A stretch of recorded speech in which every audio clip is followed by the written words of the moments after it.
اوناسس نامی ایک یونان کا شخص تھا جو بہت امیر کبیر تھا.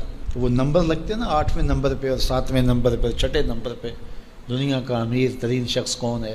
تو کسی زمانے میں وہ ان نمبروں میں تھا. تو اس کی آنکھوں کے یہ پپوٹے کام کرنا چھوڑ گئے.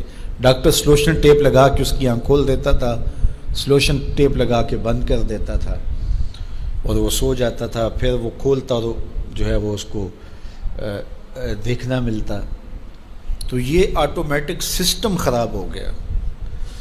تو کسی نے اوناسس سے ایک دن پوچھا کہ تیری زندگی کی سب سے بڑی خواہش کیا ہے؟ یہ جہازوں کے بیڑے تیرے ہیں، یہ اتنے بڑے کاروبار ہیں، تا حد نظر پھیلے ہوئے بنگلے، اتنا کچھ، تو کوئی خواہش رہ گئی ہے؟ اس نے کہا ہاں، ایک میری خواہش رہ گئی ہے. تو سننے والے نے کہا کہ کیا؟ کہا کاش کہ اپنی آنکھیں اپنی مرضی سے کھول سکوں، یہ میری خواہش ہے. تو اس نے کہا کہ اگر اس کے لیے تجھے کوئی پیسے لگانے پڑے تو کتنے کو پیسے لگائے گا؟ کہا ساری دولت لگا دوں گا. کاش کہ اپنی آنکھیں تو اپنی مرضی سے کھول سکوں. تو میرے ان دوستوں میں سے کئیوں کو آج یہ احساس ہوا ہوگا کہ یہ بھی کوئی نعمت ہے.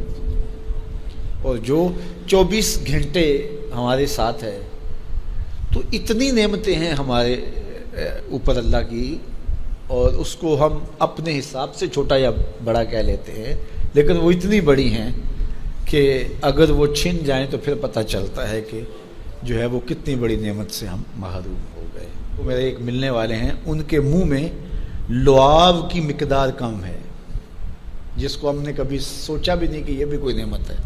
یہ قدرتی گریس ہے جو منہ کو تر رکھتی ہے اور بولنے میں مدد ملتی ہے، اور نظام انہضام کو اس سے بہت زیادہ فائدہ پہنچتا ہے. لیکن ان کا مسئلہ کیا ہے کہ مقدار کم ہے. تو اب وہ 5-7 منٹ نہیں بول سکتے، بولیں گے تو جو ہے وہ سارا منہ خشک ہو جائے گا. میاں مسئلہ کیا ہے؟ لعاب کم آتا ہے، لعاب کی مقدار تھوڑی ہے. تو کبھی اس کو بھی کسی نے نعمت سمجھا، لیکن یہ کتنی بڑی نعمت ہے.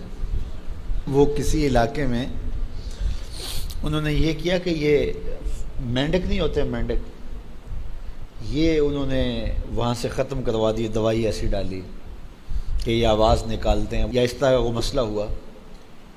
تو اب کیا ہوا کہ چاول کی فصل پر ایسی سنڈیاں آ گئیں کہ جس کا کوئی علاج ہی نہیں تھا. تو یہ پانی کے اندر جو مینڈکیں ہوتی ہیں، یہ ان حشرات کو کھاتی ہیں جو فصل کے لیے نقصان دہ ہوتی ہیں. تو اب وہ مینڈکیں ڈھونڈتے پھرتے ہیں. اب ہمیں نہیں پتہ کہ کون سی چیز کتنی بڑی نعمت. یہ کیچوا ہوتا ہے، کیچوا کبھی آپ نے دیکھا جس کو وہ ہم اپنی پنجابی میں گنڈویا کہتے ہیں. کبھی آپ نے سوچا کہ اس کا سلسلہ کیا ہے؟ یہ مٹی کھاتا ہے، ایک طرف سے دوسری طرف سے نکال دیتا ہے. اور اب ہمارے ادھر ایک ذمہ دار تھا، تو وہ بچوں کو پیسے دیتا تھا کہ وہ لے کر کے اور اپنی فصلوں میں چھوڑتا تھا. اس کو کسی ماہر نے بتایا کہ یہ زمین کی زرخیزی کا جو ہے وہ سبب ہے کہ ایک طرف سے کھاتا ہے، دوسری طرف سے نکال دیتا ہے، اور وہ مٹی اتنی زرخیز ہوتی ہے کہ دوسری مٹی میں جب ملتی ہے تو کیمیائی کھادیں بھی وہ کام نہیں کرتی جو یہ کیچوا کام کرتا ہے. ہمیں پتہ ہی نہیں ہے کہ ہمارے اطراف میں اللہ نے کتنی نعمتیں ہمارے لیے پھیلائی ہوئی ہیں. تو اس لیے اس کا ایک نظام ہے. یہ دنیا کچھ نہیں ہے، اللہ کے قبضے میں سب کچھ. تو سب سے بڑی بات یہ ہے کہ اللہ آپ کو خیر کی راہ عطا کر دے. بس بعض کا جو دنیا کی دولتیں دی جاتی ہیں، یہ آزمائش ہوتی ہیں، یہ آزمائش ہوتی ہیں. تو جو آپ کو کسی سے نیکی کرنے کی توفیق مل جائے، کسی کی مدد کرنے کی توفیق مل جائے، کسی دکھی کے کام آنے کی توفیق مل جائے، کسی کی جان بچانے کی توفیق مل جائے، تو یہ بہت بڑی دولت ہوتی ہے.